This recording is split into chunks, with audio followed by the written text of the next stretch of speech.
Borsad એમ.ઝેડ Patel campus વહેરા Borsad ખાતે તેજસ્વી તારલાઓનો ઇનામ વિતરણ કાર્યક્રમ યોજાયો.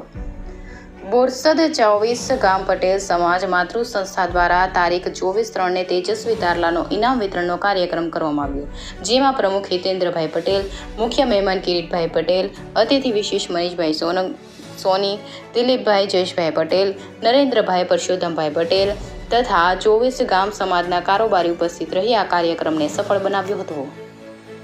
ઇન્ડિયા 24 ન્યૂઝ સાથે બ્યુરો રિપોર્ટ અરવિંદ રાવલ, આણંદ.